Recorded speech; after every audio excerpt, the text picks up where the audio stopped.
has a high win rate. That's also very true. Like, we look into both of the Survey hero picks. Of course, we might need to do the comparison by the very end of the day and come back into its phase to really break down the entirety of the stats of all these sort of the pick and ban ratio coming in, because I believe that Matilda also has a similar win rate coming in towards the picture. Now, moving along towards phase 2, it's a Hayabusa ban. It's interesting to note that EVOS SG, who actually picked Hayabusa themselves, are the ones to remove it from play. I guess they're just saying this time around that we don't have any catch for it, and we're expecting RRQ Hoshi to keep on banning those tanks, or probably the possible catch mechanics for that Hayabusa if ever they wanted to go for it. So just to be safe, they take it out. EVOS SG right now, they went for the Hayabusa. I think RRQ answered a bit here with the Louis, just because, you know, they don't have the Hayabusa pick anymore. So they can just focus on other aspects rather than just ban out the tanks. It's true enough, because that's probably the few Survey heroes that can't easily chase up to the Benedetta by just, you know, clicking onto OG Shadow Kill. Now, without the lane, this is going to be less of those high mobility heroes on the board. So for the side of RQ, they gotta get creative, which is something that Lemon usually does. But, you know, there's still options up there available. But one last ban out there to try to halt EVOS SG in this El Clasico. And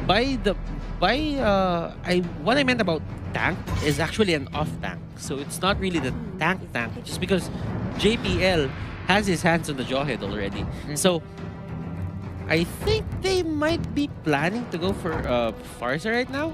I think it's safe to say. Perhaps so. Like, I definitely believe that the Farsa will be a really good pick right here, which is something of a staple for the side of EVOS SG itself.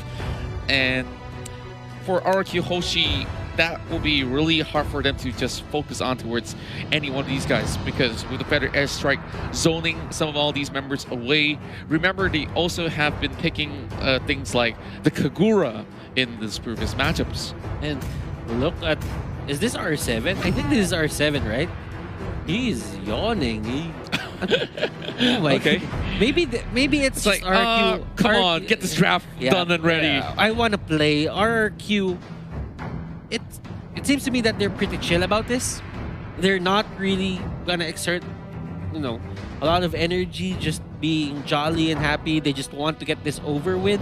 And EVOS SG, they look really serious right now. So for EVOS SG, they have, you know, they have to put things into consideration and try to punish RRQ as much as possible. RRQ Hoshi going for a Beleric. Wow, okay. I'm guessing this is something that maybe Lemon will be playing in this sort of sense. But I really like the picks coming in to secure this. A Clot alongside with Beleric. And I'm pretty certain that EVOS here picks a Harif to show off the M1 World Championship skin. I heard, or I saw in the certain video that, you know, is getting played here at the Enter Championship, that certain skin is making a comeback. Yeah, and speaking of which, yeah, you can definitely make that purchase as well. And maybe this is also a reminder in such a way. Potato, now very final pick, only has less than 5 seconds. And oh, yep, I did mention Kagura. Yep, we're going to be seeing her in action instead of the Farsa. Now, let's talk us through towards this lineup that RQ feels like. Definitely star-studded, but with this draft here, how are they going to play things out against EVOS SG, which looks very mobile in this sort of scenario? Let's just say that this is this going to be Aeon Zero? I definitely think that this is one of these signature picks, even back in Season 1 when he was playing a long time ago. So he's very, very comfortable with a Kagura in this sort of sense. And if he actually lands a really good yin-yang overturn, oh, he's going to be popping some hits in that sort of sense. Now, going in towards Game 1, I'm hoping to see a very aggressive side. It can be either party, RRQ Hoshi, or even the side of EVOS SG. We saw those early buff invasions. We see the jaw hit usually trying to scoop the buff away. Yeah, perhaps there's even more investments being put through towards this match. Like, historically, these two organizations are highly reputable for just churning up high skill talents, but we are already seeing a pod broken into, and yeah, with that, we'll get more in towards the action because we already are back in towards the land of Dawn. RRQ Hoshi versus EVOS SG. Now, question that came towards us before we even start some of these matches were, you know, is there such thing as a home advantage for teams like RRG or EVOS SG in such a setting? Is it, perhaps so. Perhaps so. Is it even, you know, applicable to esports? Just knowing that we are playing on the same map? Well, questions to ponder about, but I definitely would say that for Singapore, this is their very first major esports event. A lot is riding on their backs. Bang Bang. A lot of That's right. A lot is riding on their backs to make the bacon stay. That's right. Like, none of the seasons of MPL MYSG was ever played in Singapore, and this is definitely a very meaningful event for every Singaporean alike that has been waiting for a major event to hit the shore. Of course, the pandemic happened, and we all are actually celebrating through multiple ways right now, but Soul trying to make a run for his life. He will be able to dash his way to safety, and RQ has burned quite a lot of time being invested in towards that chase. Nothing much has happened throughout the 1 minute and a half, but buffs steals are not exactly the thing right now, but that river crab is going to go on the way of EVOS SG. Gonna be setting up a little bit of crabs to die, but the minions did not crash just in time. But Albert, alongside Lemon, they're already pressing on the attack. And Psycho here with the rotation. Soul getting the eye for an eye up, but that would be enough to save him. And let's go. Claude here goes down. That was a timely response coming here from the side of EVOS SG, and they punished that aggression that came out from RRQ Hoshi. Now, Contra, we did talk about complex wind conditions earlier, but before that, they are now taking the turtle. Oh boy, the turtle now being contested, and the circling eagle will drop right in towards the middle. Dark also opens up his ultimate here as Vin being chased away, but the turtle being secured right here. We do see a little bit more of that extension of goal going in favor of the side of EVOS SG at the moment. Like, I like how they are playing and responding, and oh boy, the mountain has been used. Just to get a bit of information of where the guys from RRQ are. Well, that's a lot of R's. But, you know, if you have the turtle on your side, then that means you just want to have a bit more aggression. But Soul here being very aggressive. Electo final blow has been used. He used eye for an eye already, and look at the converge coming out from RRQ Hoshi. It just seems to me that they're ready always to punish a Benedetta that's, you know, cutting the lanes. That's right, and RRQ Hoshi definitely have read it a mile away. So JPL now just going to be checking every single corner, ensuring that the Harif will be safely getting a little bit of that sort of lead. Just taking a little bit of gold from those attacks on towards the turret, as Lemon is just helping Albert to babysit him until he grows in towards the giant monster. But Psycho here getting ejected all the way towards the back, and JPL gets another kill. Second one for the Jawhead. Pokemondo, he tries to bring a little bit more damage towards the side of Vin. That's the diamond force has been used. R7 might just give his life up just to save Vin, but JPL is chasing right in. It might just be one kill in the back. Oh, not enough to just fling that siege minion all the way back. If he had the unstoppable force there, that might have done the trick, but Soul having that space onto the top lane, Psycho here, and JPL having a bit of a tank fight, but they just back out. Yeah. And they don't want to go for that certain fight just because they know that they didn't really have the firepower Aeon for it. right now in the middle of it all. It's going to be Albert here that tries to do as much damage. But Soul, he's dropping real low. He has to back away. As you can see, Pokemon just dives right through, trying to get this down force through. But Lemon still survives. Soul goes right back inside. But Psycho is shredding in for that triple kill with the Blazing Duet. Whatever lead EVOS SG had, triple kill for Albert. You know that Albert is gonna get stacked in a bit. 3 kills for Albert plus a turret on the top lane. Look at this. Looking at Psycho on how he counter-initiated this. Yeah. He's just so dominant in just, you know, having this certain initiations that couldn't have worked, but they made it work somehow. They just read it all the way to the microseconds right there to be able to pull off a sort of counter right in that split second, and that responded so well. R7 now has already gotten that Bloodlust Axe, as we are currently seeing a little bit of the scuffle just by River. Oh my goodness, that circling eagle was so beautiful, as Finn now risking his life, only a tick of health left, but Aeon flickers right in, tries to connect, just throw the umbrella straight to his face. Not gonna be far enough. He's got to pick that one back up. Now, Soul has to find his way back in towards safety. And Pokemon is just having a little bit of a tickle right now. Aeon here needs to find a good initiation. That was a good yin-yang overturn, but it wasn't really enough to pull people back. Now Soul is trying to burst down Lemon, but a Belleric offlane isn't that squishy, so that won't work.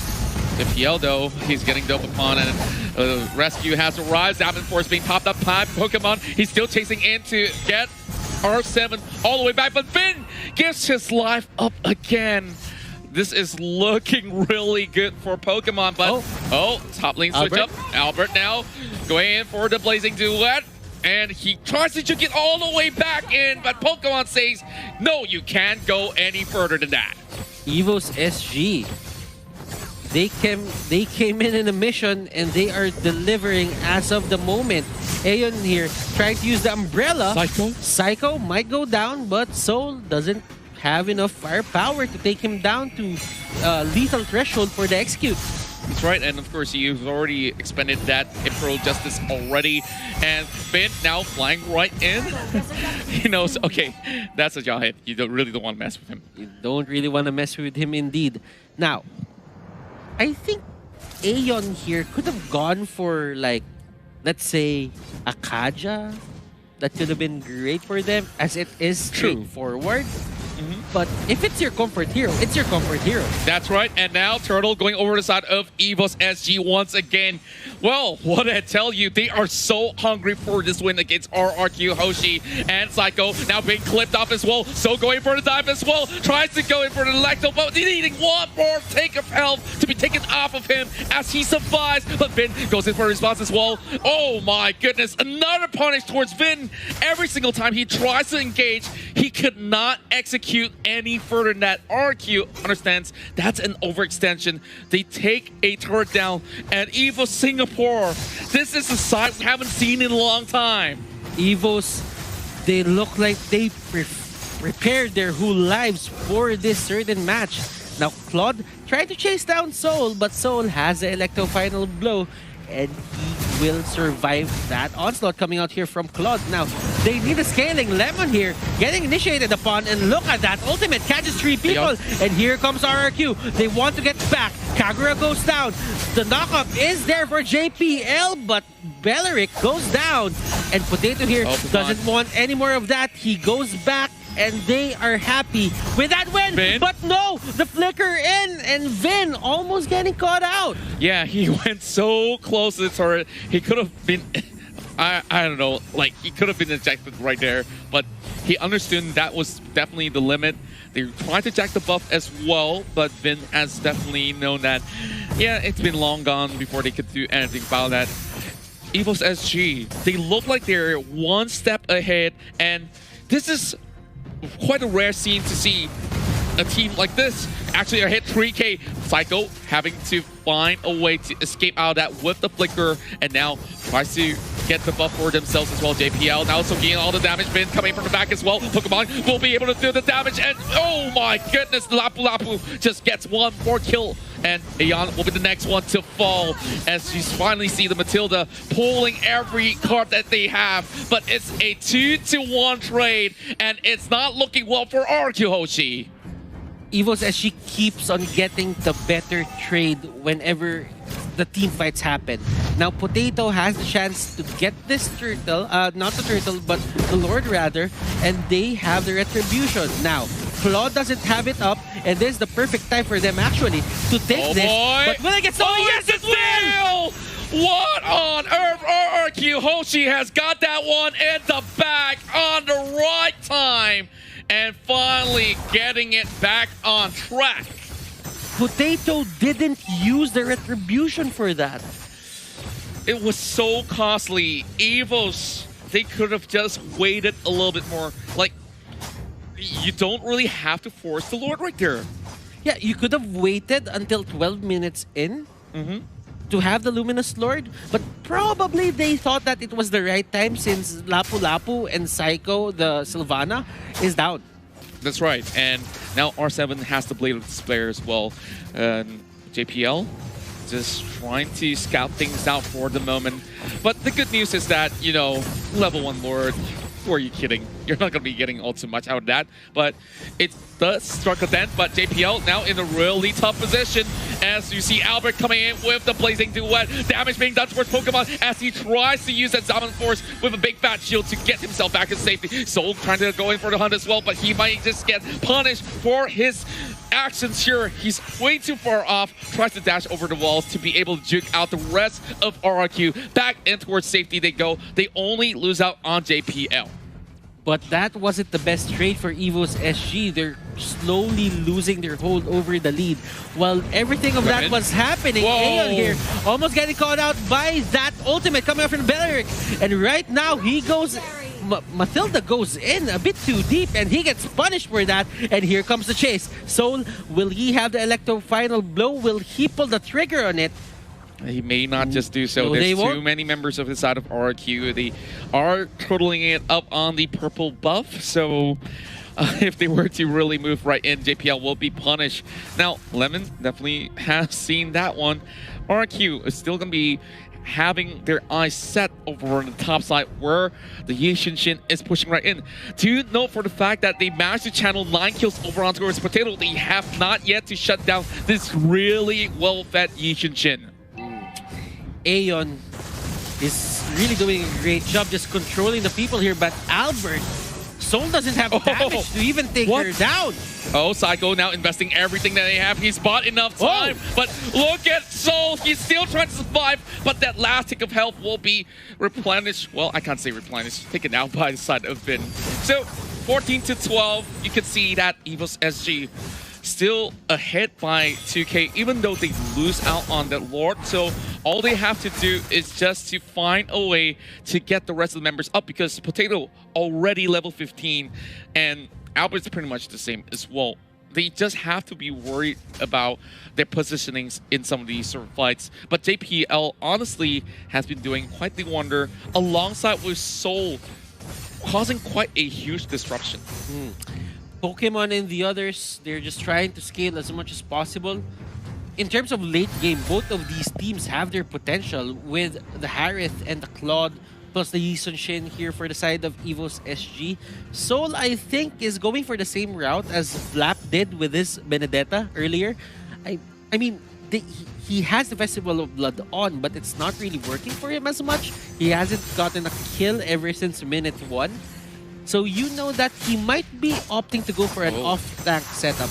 Wait a minute. Actually trying to scout out to catch Soul in action. But do know for the fact that within 10 seconds from now, there'll be the upcoming Lord that will be pretty much on the Luminous side. Only one more tap for the turret to fall, so they'll be diving right in. Diamond Force being popped up. Pokemon says, yep, this is pretty much worth it, but now that there is the big objective up and they have known that, oh, Salmon Force has already been used, so they have to wait it to be coming back up online. So that also means that they are leaving the top side being empty out. So Valor is currently going on a push. Battle Cycle getting caught out. This might just be a kill that might just be garnered, but nope, it's still not going to be it. A little bit too tough for them to crack open the shell, but Lemon flanking from the back. This is going to be a big move coming from the side of RRQ. Pokemon getting caught out. He tries to run for his life, but JPL forced to fake away. This is a bad news for the local side of Singapore, and JPL, one tick of health. He managed to swing himself back in towards the base, so they only lose one. Really, really tough bout out there for them to admit all the way through. I'm surprised that Lemon made it that far without being noticed by the side of EVOS SG. Even if they did have the Mountain Shocker, Albert right now trying to get the Lord, but they turn on Soul. Soul might go down here, and the dashes are coming out, but it wasn't enough to save him. Aeon going down. Albert here getting caught out by the Yin Yang overturn. And there is another fight happening here, Potato and Lemon. But they will just back away, and I think EVOS SG, they'll just give up this Lord uncontested. Yeah, I feel like they are just pulling strings right there and then, and JPL is the only one nearby to be able to do anything. And the redemption of this is probably snatching it away, and there's no chance as RRQ Hoshi has been able to finish the job.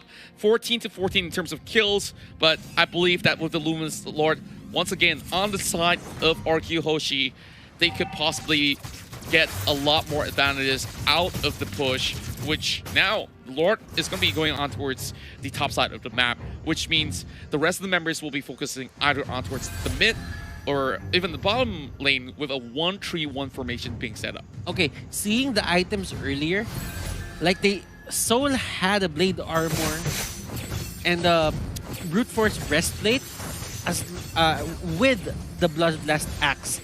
He's trying to go for the Blade of Despair just to get that extra damage, but right now, JPL catches someone, and Vin almost going down, but the protection is there. The shields will save him.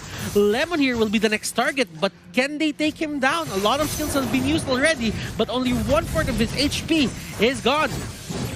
That's right, and of course, with Vin face checking, at the very least, they can clear the Lord. So it's pretty much of a sort of a risk that they had to take, but at the very least, there's no Circling Eagle to be catching them out of position. And with that, EVOS SG will have to respond towards this bottom side of a push and have to give some of all these camps away towards RRQ at the moment. So Albert possibly trying to see whether or not can they find a little bit of a pick. So JPL is honestly on form, doing his duty, making sure that nobody gets past him to do anything at all. Now, Soul does get himself that Blade of Despair, so I believe that at the very least, he could still pull the trigger to find some picks later on.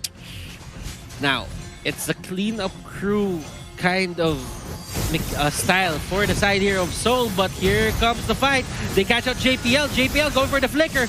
Will the armor, will the shields save him? Yes, it will. And they're turning on Psycho right now. Psycho with the flicker. And here we go. Pokemon getting caught out. He did have a bit of armor, but that won't save him. Soul going 1v1 against Albert, but Albert has way too much damage. Potato going down as well. Immortality by JPL. Will it be enough though? Lemon though, just getting tossed in front of the turret, but it does no damage to him. Oh no, it's going to be fling all the way back, but Lemons will be able to dash in towards safety as well. These members of the side of EVOS SG, as much as they found a lead, they eventually will still be knocked down a point by RRQ Hoshi.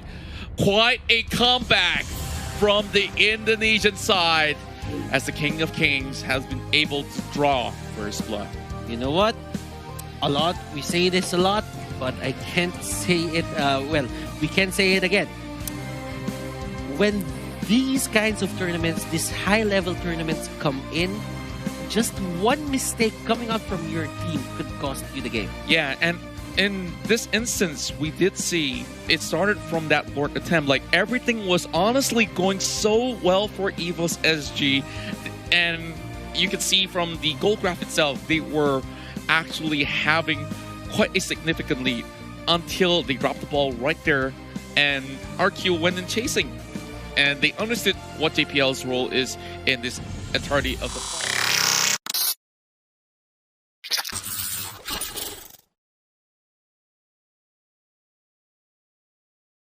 that.